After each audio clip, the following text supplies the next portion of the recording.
অন্যতম প্রতীক। সেই লক্ষ্যে আমরা নারায়ণগঞ্জবাসীকে ঐক্যবদ্ধ করে আগামী 19শে জুলাই সকাল সকাল আমরা নারায়ণগঞ্জ থেকে 1 লক্ষ মানুষকে নিয়ে আমরা একাত্মতা প্রকাশ করে জানাতে চাই সমৃদ্ধ বাংলাদেশের জন্য আর কোন ধরনের অন্যায় বিচার এই দেশে হতে দেব না, আর কোন খেলা হতে দেব না। যেই খেলা আমার ভাইয়ের জীবন নিয়ে ছিনিমিনি খেলে, আমার বোনের ইজ্জত নিয়ে ছিনিমিনি খেলে, সেই খেলা নারায়ণগঞ্জে হতে দেওয়া হবে না। আপনারা কি সন্ত্রাসবাদী চান? আপনারা কি দখলবাদী চান?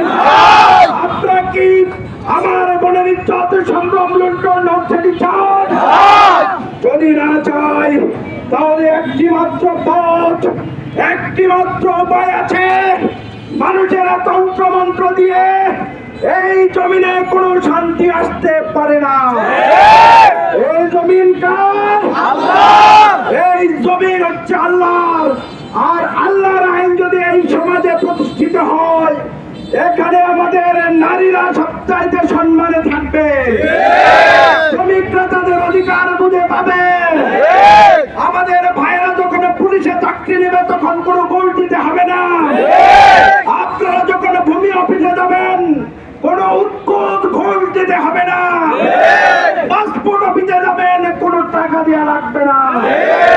যার যে অধিকার, যার যার যোগ্যতা অনুযায়ী আমরা মানুষকে তাদের অধিকার বুঝে দেবো ইনশাআল্লাহ। অনেক হয়েছে, অনেক নেতা, অনেক দল আরেক দলের উপরে নির্যাতন হামলা চালানোর খবর পাওয়া যাচ্ছে। আমাদের আড়াই হাজারে আমাদের এক প্রার্থীর গণসমাবেশে হামলা করেছিল আমাদের বন্ধুপ্রতিম সংগঠনের ভাইরা।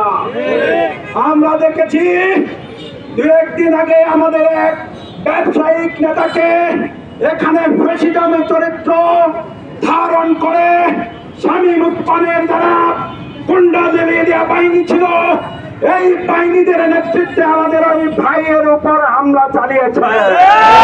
তাদেরকে বলতে চাই, হুজুর কিন্তু সোজা, হুজুর বাঁকা হইলে কিন্তু খবর আছে।